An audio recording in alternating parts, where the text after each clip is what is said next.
जिस ढंग दे नाल पंजाबियां ने सारे औंकड़ जिहड़ा रुकावटां नूं भन्न के ते मोदी दी हैंकड़ भंनी आ, सानू साडा पिछोकड़ ते साडा सुनहरी विरसा याद कराता। ते जे तुसीं चलाकियां करोगे, जे तुसीं कोई लाठी चार्ज करोगे, गोलियां चलाओगे तां उत्थे फिर खून डुलेगा। आपां भारत बंद मुकम्मल तौर पर इंश्योर करना ताकि बीजेपी दी मोदी सरकार नूं इह पता लग जाए कि 8 दसंबर नूं कल सारे देश विच कोई चिड़ी भी नहीं फड़की। दोस्तों, अज मैं तुहाडे नाल चर्चा करना चाहुंदा हां जिहड़ा भारत बंद दा सद्दा दित्ता ते जिहड़ा किसान अंदोलन है बड़े ही अहम दौर दे विच आपां एंटर कर चुके हैं।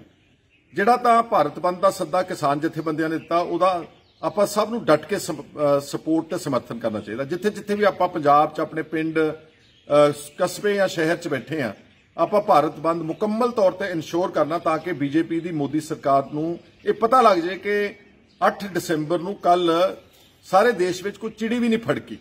इन्नी सपोर्ट किसान अंदोलन नूं आम हर वर्ग के लोगों दी है। ये सुनेहा दिल्ली के तख्त नूं जाना चाहिए।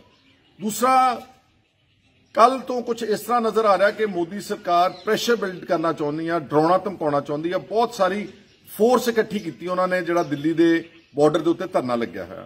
पैरामिलिटरी फोर्सेस बहुत सारी पुलिस नूं बहुत वड्डी नफरी चो तैनात कर रहे हैं। और मैं समझदा कि क्योंकि उन्होंने पता वा कि carrot and the stick policy कहते हैं कि एक पासे उन्होंने डराओ तो एक पासे गलबात का सिलसिला जारी रखो। ये होशियारी अरसे तो जिहड़े राज करने वाले ने करते रहंदे ने।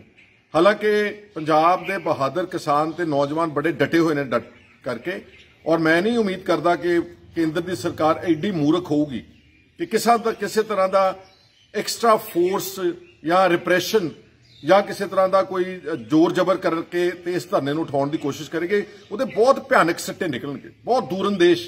जिहड़ा गुनाह केंद्र दीआं सरकारां ने अज तो 36 साल पहलां कीता सीगा, वो काला धब्बा हले उन्हां तों ले नहीं रहा। तो मैं नहीं उम्मीद करता कि मोदी की सरकार इस तरह की जग ज़ाहर कोई धक्केशाही करके ते अपने ते बहुत वड्डा धब्बा उन्हां ते लगेगा जिहड़ा मुड़ के लथेगा नहीं। क्योंकि इस वक्त किसानां दा अंदोलन ना सिर्फ दिल्ली तक महदूद है, ना सिर्फ पंजाब तक महदूद है, बल्कि सारे देश में तो है ही है, विश्व के भी इंटरनेशनल मीडिया तक ये खबर पहुंच चुकी हैं। और जिस तरह के नाल मोदी की सरकार इस अंदोलन नूं लटका रही है, ये उन्होंने कोई बहुत लंबा अरसा कोई फायदा नहीं होना। मैं किसान जथेबंदियां ते नौजवानों को यह कहना चाहना कि ठीक है, अपनी लड़ाई बड़ी अहम तो बड़े अहम इंपॉर्टेंट पड़ाव दे विच, पर मैं कह सकदा कि नैतिक तौर पर पंजाब के बहादुर लोग अपनी जित दर्ज करा चुके हैं। ठीक है, साडे नाल उन्होंने बहुत रुकावटां पैदा कीतियां, जाण विच बहुत औकड़ां पाईयां, बहुत टेयर गैस शैल छड्डे, लाठी चार्ज किया, हर किस्म का उपराला किया कि किसी तरीके नाल ये आवाज़ दब जाए।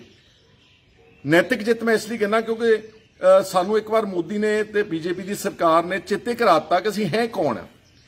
क्योंकि काफ़ी अरसे तो जिंदगी सारी बड़ी आरामप्रस्त हो गई, सारे बड़े सब को हर किस्म की सहूलतां ने, मशीनरी आ, सारिਆਂ ਦੇ ਘਰਾਂ ਦੇ ਵਿੱਚ ਇਹ ਕੰਡੀਸ਼ਨ ਲੱਗੇ ਹੋਏ ਨੇ, ਆਮ ਜਨਤਾ ਤੱਕ ਜਿਹੜੀਆਂ ਸਾਰੀਆਂ ਸਹੂਲਤਾਂ ਪਹੁੰਚ ਚੁੱਕੀਆਂ ਨੇ।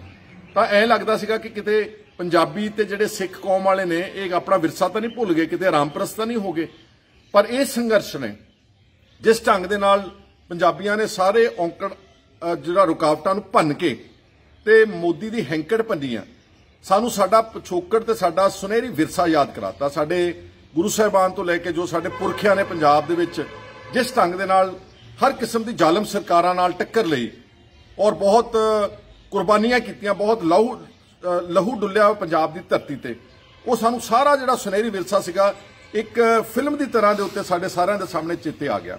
और मैं समझदा कि इस संघर्ष नाल कुल टोटल दुनिया दे विच जिहड़ा पंजाबी सीगा ते जिहड़े सिख सी वो लामबंद होए ने, वो यूनाइट होए ने।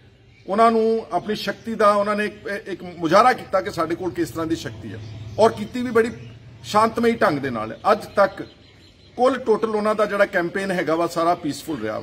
और इत्थे बस नहीं, जिहड़े लोग इन्हों डंडे मारते सी, जिहड़े लोग लाठियां भराउंदे सीगे, दिल्ली दे विच बैठे सेवा करने वाले लोगों ने उन्होंने भी लंगर छकाया वा।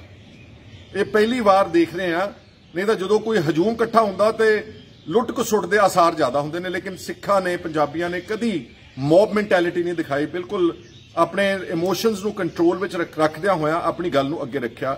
तां अकलमंदी तां मोदी साहब की सरकार वास्ते यही होवेगी कि इन्हां दीयां जायज़ हक्की मंगां मन के ਤੇ ਇਸ ਸਾਰੇ ਸੰਘਰਸ਼ ਨੂੰ ਸ਼ਾਂਤਮਈ ਢੰਗ ਦੇ ਨਾਲ ਰਿਸਪੈਕਟਫੁਲ ਤਰੀਕੇ ਦੇ ਨਾਲ ਪੰਜਾਬ ਨੂੰ ਬਾਇਜ਼ਤ ਤਰੀਕੇ ਦੇ ਨਾਲ ਉੱਥੋਂ ਉਹਨਾਂ ਨੂੰ ਮੋੜਿਆ ਜਾਵੇ। ਇਹਦੇ ਨਾਲ ਸਾਰੇ ਭਾਰਤ ਵਿੱਚ ਖੁਸ਼ੀ ਦੀ ਲਹਿਰ ਜਾਵੇਗੀ।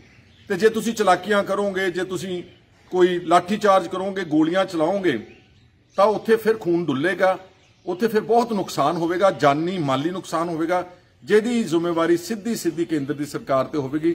ਤੇ ਕਾਲਾ ਧੱਬਾ ਜਿਹੜਾ 84 ਦਾ ਹਾਲੇ ਤੱਕ ਕੇਂਦਰ ਦੀਆਂ ਸਰਕਾਰਾਂ ਤੋਂ ਨਹੀਂ ਲੱਥ ਰਿਹਾ, ਇੱਕ ਕਾਲਾ ਧੱਬਾ ਮੋਦੀ ਇਸ ਦੇਸ਼ ਦੀ ਜਮਹੂਰੀਅਤ ਤੇ, ਇਸ ਦੇਸ਼ ਦੀ ਪਾਰਲੀਮੈਂਟ ਤੇ, ਇਸ ਦੇਸ਼ ਦੀ ਸਰਕਾਰ ਦੇ ਉੱਤੇ ਲਾਉਣ ਲਈ ਮੋਦੀ ਸਰਕਾਰ ਆਪ ਜ਼ਿੰਮੇਵਾਰ ਹੋਵੇਗੀ। ਤਾਂ ਉਮੀਦ ਕਰਦੇ ਹਾਂ ਕਿ ਇਸ ਦਾ ਕੋਈ ਅੱਛਾ, ਸ਼ਾਂਤਮਈ ਤੇ ਚੰਗਾ ਪੋਜ਼ਿਟਿਵ ਜਿਹੜਾ ਨਤੀਜਾ ਇਸ ਸੰਘਰਸ਼ ਦਾ ਨਿਕਲੇਗਾ।